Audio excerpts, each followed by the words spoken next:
Welcome to Gaming's Greatest.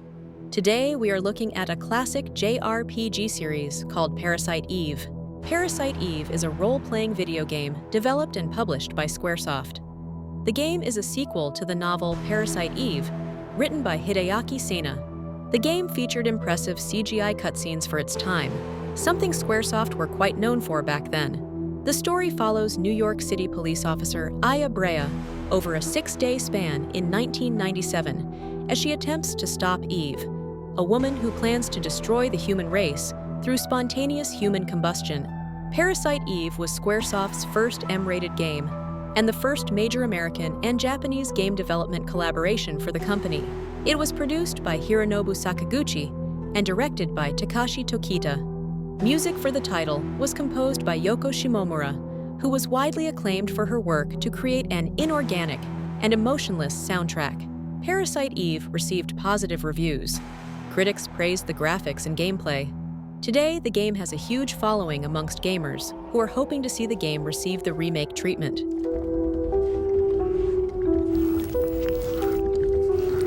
In the first year of its release, it racked up 990,000 units sold in Japan alone and 1.94 million units once it released in North America, making it a huge hit for Squaresoft. The game was built on a modified version of the Final Fantasy VII game engine, and players often describe the game as a hybrid of Final Fantasy VII and Resident Evil. Though Parasite Eve had deeper gameplay with multiple weapon upgrades and hidden areas to discover.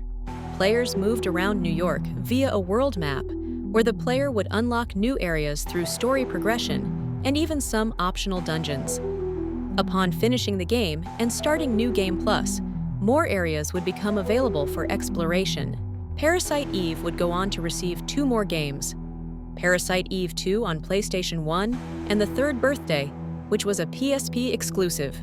While both games are still enjoyable experiences, they didn't quite sell as well. The Third Birthday in particular strayed too far away from the original formula and instead was an action game rather than the JRPG style that the series was known for. With the current trend of remakes and the success they have received, it just makes perfect sense to remake Parasite Eve. We have seen how great these remakes turn out if done right. Take the Resident Evil 2 remake, for example. To date, it has sold a whopping 15 million copies since it launched in 2019, making it Capcom's 3rd best-selling title to date. Resident Evil 4 Remake has sold 9 million copies in barely 2 years. Solid evidence that remakes work and nostalgia sells. With the technology we have today, the game would receive a significant graphics upgrade without having to worry about hardware limitations. New mechanics can be introduced, like a more in-depth combat system, not to mention a whole new generation of players that get to play the series for the first time. The horror elements can be enhanced and improved upon tenfold using a new game engine like the Final Fantasy VII Remake engine. The lore and background of the world and its characters can be expanded upon, really smashing it out of the ballpark. Would you want to see a Parasite Eve remake? Like this video and leave a comment below. Let me know what you personally would like to see. Consider subscribing to Gaming's Greatest for more content like this.